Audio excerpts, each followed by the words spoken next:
So Donald Trump's former chief of staff, Mark Meadows, is in the news again, and this time for some very personal voter fraud.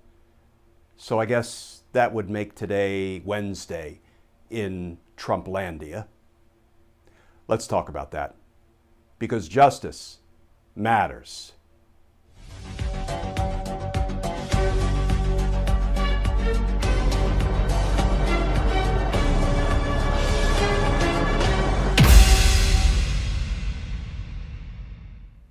Hey all, Glenn Kirshner here. So here's an update on a story that we first discussed a few weeks ago. Mark Meadows' trailer park voter fraud. About 3 weeks ago now, we learned that Mark Meadows was being investigated for voter fraud, apparently using a false address of a trailer in Scaly Mountain, North Carolina, in which he never lived, claiming for voting purposes it was his home address. Now, I did a deeper dive into that story in a previous video, which I'll attach to the end of this video. But for now, as we continue to await Mark Meadows' indictment for contempt of Congress, by my calculations, we're on, I believe, day 120 of our Mark Meadows indictment watch.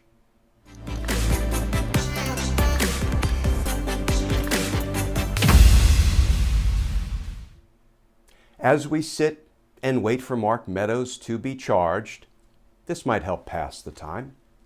Some new reporting from the Washington Post. Headline: Mark Meadows removed from North Carolina voter rolls amid fraud investigation.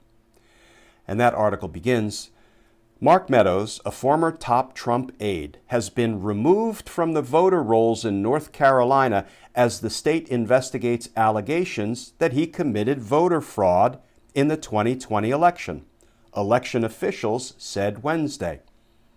Meadows, who served 2 terms as a congressman from North Carolina before becoming Donald Trump's White House chief of staff, has helped promote Trump's baseless claims that widespread voter fraud delivered the presidency to Joe Biden. So friends, keep a close eye on this story, because it seems like Mark Meadows not only fraudulently used the address of this trailer when he registered to vote in 2020, which, feels voter fraudish, but prior reporting indicates that he also fraudulently used the address of this trailer when he was registering to run for Congress in 2012. And that is some big ticket election fraud. That one's going to leave a mark. Friends, here's the deeper dive video I did a few weeks ago when this story first broke. Enjoy. Here. So it's no secret that Mark Meadows was referred for criminal prosecution for contempt of Congress more than 3 months ago. And now we are on day 95 of the Mark Meadows indictment watch. But now we've learned that Mark Meadows has added another criminal investigation to his resume. It looks like he may have fraudulently listed a trailer in the woods of North Carolina, a trailer he never owned, a trailer in which he never lived, listed it as his primary residence for purposes of voting and for purposes of running for office in North Carolina. So let's talk about Mark Meadows' double-wide voter fraud.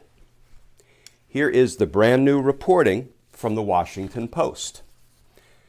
Headline: North Carolina investigates Mark Meadows after reports that he never lived where he registered to vote.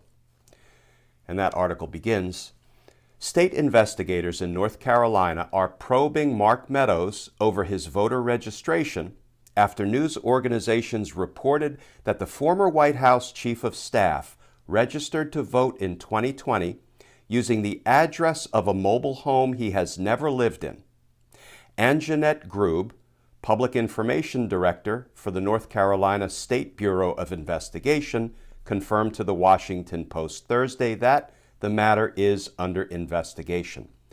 And the North Carolina State Board of Elections is also investigating Meadows. Now, there's a great deep dive piece from a few days ago in The New Yorker by journalist Charles Bethea, and I'll put a link to that article in the description of this video. But let me highlight just a few short passages from that New Yorker article about this Mark Meadows election fraud investigation. Headline: Why did Mark Meadows register to vote on an address where he did not reside? And that article reads in part, Mark Meadows, who grew up in Florida, became active in local Republican politics and, in 2012, ran for Congress and won, going on to represent North Carolina's 11th District until March 2020, when he resigned the seat to become President Donald Trump's chief of staff. Now, on September 19th, 2012, about 3 weeks before North Carolina's voter registration deadline for the general election, Meadows filled out paperwork to run for office in North Carolina. On a line that asked for his residential address, which the form defined as, quote, where you physically live, Meadows wrote down the address of a 14 by 62-foot mobile home in Scaly Mountain, North Carolina. He listed his move-in date for this address as the following day, September 20th, the day after he was filling out the form about where he lived. Meadows does not own this property and never has. It is not clear that he has ever spent a single night there. The previous owner of the trailer, who asked that her name not be used in this article, now lives in Florida, and she said, well, that was just a summer home. And she seemed surprised to learn that the residence was listed on the Meadows form. Now, she did say, the prior owner of this trailer, that she once rented it to somebody named Debbie Meadows for a 2-month period. And she said that Debbie Meadows only spent 1 or 2 nights there. And as for Mark Meadows, the prior owner of this trailer said he did not come. He never spent a night there. So according to the owner of the trailer, Mark Meadows did not come and never spent a night there. And yet, based on the reporting, it looks like Mark Meadows in 2012 listed that very trailer on the forms he had to file to run for office in North Carolina as his residence, as, quote, where he actually lived. That doesn't appear to be true. And we also know in 2020, when he registered to vote, he listed that same trailer as his home address, his home of record, his residence, even though, based on the reporting, he has never lived there. And now, as a result, Mark Meadows is being investigated by both the state authorities in North Carolina, as well as the federal authorities, the Department of Justice, because he has been referred for prosecution for contempt of Congress. Of course, the question remains, the eternal question, the question for our times, will he be held accountable?